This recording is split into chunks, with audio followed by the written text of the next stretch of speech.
Perkenalkan, nama saya Anissa Awalia dari kelas MN19C. Di sini saya akan menjelaskan tentang penerapan just in time dan TQM (Total Quality Management). Langsung saja, di sini saya mengambil UMKM Konveksi Resto Sport. Apa itu just in time? Just in time adalah suatu sistem produksi yang dirancang untuk mendapatkan kualitas, menekan biaya, dan mencapai waktu penyerahan seefisien mungkin dengan menghapus seluruh jenis pemborosan yang terdapat dalam proses produksi sehingga perusahaan mampu menyerahkan produknya baik barang maupun jasa sesuai kehendak konsumen tepat waktu. Untuk mencapai sasaran dari sistem ini, perusahaan memproduksi hanya sebanyak jumlah yang dibutuhkan atau diminta konsumen dan pada saat dibutuhkan sehingga dapat mengurangi biaya pemeliharaan maupun menekan kemungkinan kerusakan atau kerugian akibat menimbun barang. Sistem just in time dapat membantu manajer untuk menggunting biaya, meningkatkan efisiensi, dan memperluas keluaran. Salah satu usaha yang bisa dijadikan sasaran penerapan just in time adalah Konveksi Resto Sport.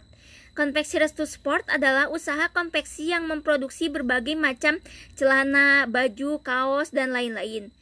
Produk Resto Sport dipasarkan melalui media sosial. Konveksi Resto Sport dapat mengaplikasikan sistem just in time karena sesuai dengan beberapa kriteria dari perusahaan yang dapat menerapkan sistem just in time. Kriteria-kriteria tersebut adalah Konveksi Resto Sport memproduksi barang berdasarkan pesanan, lokasi produksi dengan pemasok bahan baku dekat, dan Konveksi Resto Sport mempunyai penjualan yang konstan sehingga dapat diterapkan sistem just in time. Dari awal berdiri, usaha Konveksi Resto Sport menggunakan metode konvensional yang menyebabkan penyimpanan bahan baku dalam jumlah besar di gudang. Hal ini disebabkan karena persediaan bahan baku yang belum berjalan secara optimal. Padahal jarak antara pemasok dengan lokasi produksi dekat, sehingga dengan jarak yang dekat diharapkan pasokan bahan baku bisa berjalan dengan lancar dan biaya pengiriman yang lebih murah. Namun pada kenyataannya pengiriman bahan baku tidak seperti yang diharapkan.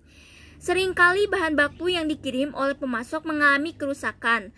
Hal ini tentu sangat merugikan karena bahan baku yang sudah dipesan tersebut tidak dapat ditukar kembali, sehingga harus memesan kembali bahan baku yang mengakibatkan pembekakan biaya yang sudah ditanggarkan sebelumnya.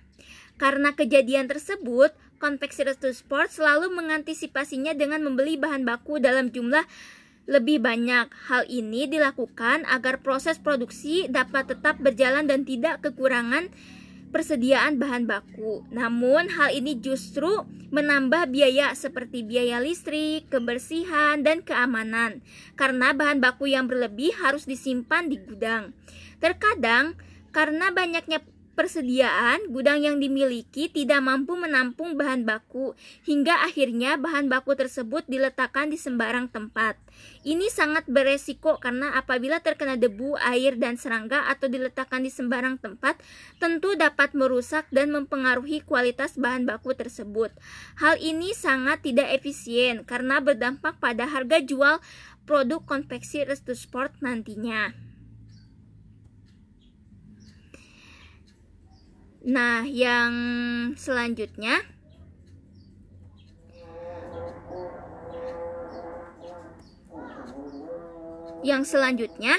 penerapan Total Quality Management atau TQM pada Konveksi Resto Sport. Prioritas utama dalam organisasi atau perusahaan TQM adalah kepuasan pelanggan. Maka perusahaan harus berorientasi pada segala sesuatu yang dipersyaratkan oleh pelanggan. Kelangsungan organisasi atau perusahaan sangat tergantung pada pelanggan. Perusahaan wajib mengetahui kebutuhannya karena mereka adalah orang yang menggunakan hasil produk suatu perusahaan dan merekalah yang dapat menentukan kualitas. Dalam konsep tradisional, pelanggan adalah orang yang membeli dan memakai produk suatu organisasi atau perusahaan. Pelanggan adalah orang yang berinteraksi dengan perusahaan setelah proses menghasilkan produk. Sedangkan pihak-pihak yang berinteraksi dengan perusahaan sebelum proses menghasilkan produk dipandang sebagai pemasok. Dalam pendekatan TQM, pelanggan berada di dalam dan di luar organisasi. Pihak-pihak yang membeli dan menggunakan produk perusahaan disebut pelanggan eksternal. Sedang pihak-pihak di luar perusahaan yang menjual bahan baku atau bahan mentah, informasi atau jasa kepada perusahaan tersebut disebut pemasok eksternal.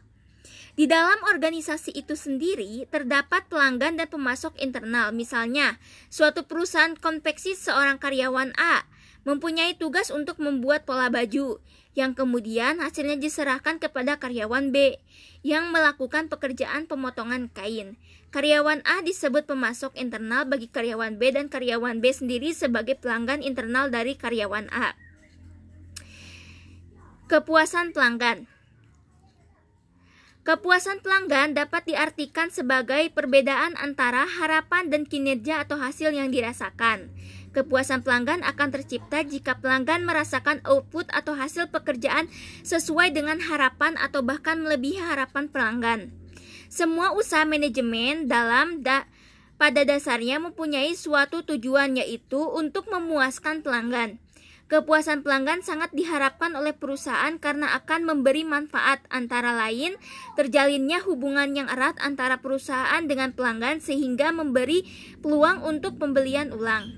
Dengan kepuasan pelanggan, reputasi perusahaan menjadi baik dan dapat membentuk opini publik yang menguntungkan perusahaan akan semakin besar. Disebutkan di atas bahwa pelanggan adalah mereka yang dapat menentukan kualitas. Untuk mengetahui apakah produk yang dihasilkan suatu perusahaan dapat sesuai dengan kualitas yang diharapkan, pelanggan perlu dilakukan pemantauan dan pengukuran terhadap kepuasan pelanggan. Selanjutnya, identifikasi kebutuhan pelanggan. Berbeda dengan pendekatan tradisional, dalam pendekatan TQM, pelanggan dilibatkan dalam proses pengembangan produk. Kebutuhan pelanggan dalam pendekatan TQM diidentifikasikan dengan jelas. Untuk mengidentifikasikan kebutuhan pelanggan, diperlukan komunikasi yang baik dan senantiasa kebutuhan pelanggan tersebut dipantau terus-menerus. Kebutuhan pelanggan atau pelanggan eksternal akan selalu berubah dari waktu ke waktu. Bila perubahan tersebut tidak terantisipasi dengan baik, maka perusahaan akan kalah bersaing dengan perusahaan lainnya. Begitu pula dengan mengidentifikasi kebutuhan internal di lingkungan perusahaan. Diperlukan komunikasi antar karyawan yang saling terkait baik individu maupun sebagai unit. Dengan demikian, komunikasi mencakup pelanggan internal dan pelanggan eksternal. Tujuan perusahaan melibatkan pelanggan dalam proses pengembangan produk adalah bukan hanya sekedar memenuhi harapan pelanggan, namun lebih dari itu memberi kepuasan melebihi dari yang mereka harapkan. Informasi mengenai kebutuhan dan keinginan pelanggan atas produk yang dihasilkan perusahaan, pemahaman tentang perilaku konsumen harus dikumpulkan dan teridentifikasi dengan jelas. Sekian dari saya, mohon maaf bila ada salah kata. Wassalamualaikum warahmatullahi wabarakatuh.